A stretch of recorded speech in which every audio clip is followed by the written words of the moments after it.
welcome to Maria's Reading Heaven. Today, in this episode, I'll be sharing with you Chapter 20, The Dainty China Country of The Wizard of Oz by Lyman Frank Bohan.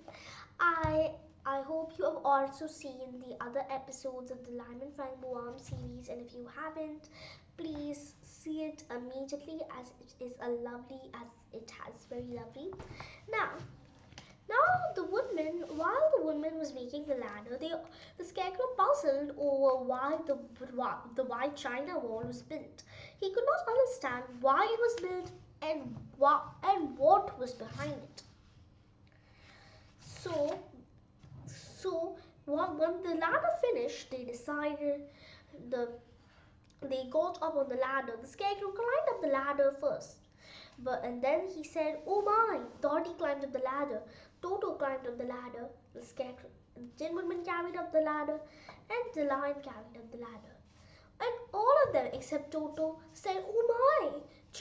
And Toto barked because what they saw was a very strange sight. Before them was a great stretch of country having a floor as smooth and shining and white as the bottom of a big platter. Scattered around were many houses made entirely of china and painted in the brightest colors. These houses were only as tall as Dorothy's waist. There were also pretty little barns with china fences around them, and many cows and sheep and horses and pigs and chickens, all made of china, were standing much in groups.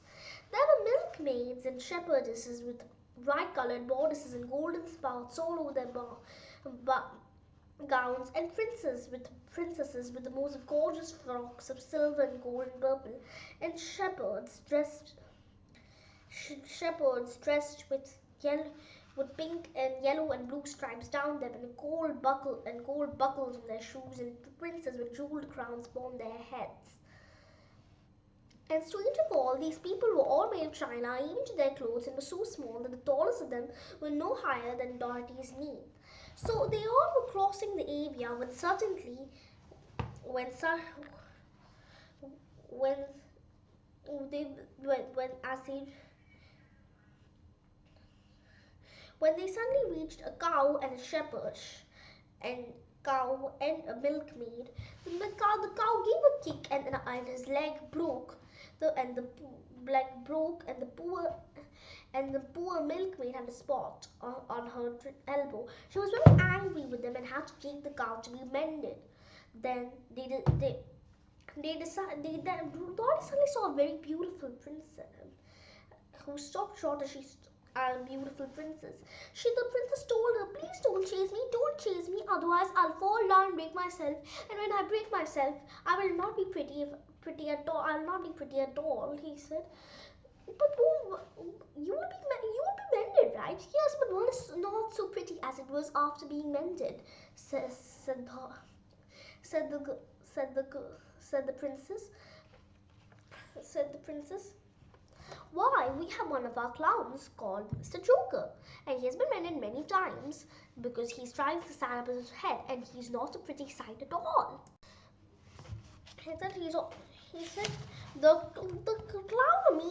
clown when she saw Dorothy. So Dorothy, who was and because he was walking by, immediately said to her, "My lady fair, and while you stare at poor old Mr. Joker, you're quite a slim and prim massive. You've eaten up a poker." So the princess told him that he had to be respectful, but the clown said that was his way of respecting. The authority asked the princess to take her to ask the princess, "Can I take you to Kansas?" But the princess said that would make me very unhappy.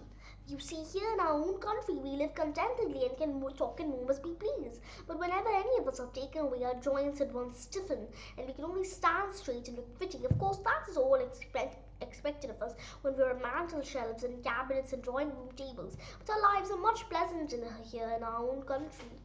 So Dorothy didn't want to make the princess unhappy, but just said a very nice goodbye. They walked through the china country, and the animals and all the people scampered out of the way, fearing the strangers would break them. Then After an hour or so, the travelers reached the other side of the country and came to another China wall. It was not as high as the first, however, and by standing upon the lion's back, they all managed to scramble on the top. But the lion got his leg and jumped, his tail immediately upset a big China church. That is too bad, but really, I think we're lucky in not doing these little people more harm than breaking a cow's leg in church. And also brittle. They are indeed, and I'm thankful I'm made of straw and cannot be easily damaged. There are worse things in the world than being a scarecrow. So everyone, this is all of chapter 20 today, and here's the picture. I hope you enjoyed your time. The next chapter is chapter 21. The lion becomes the king of the beasts, and I hope you will enjoy it quite a lot. And bye.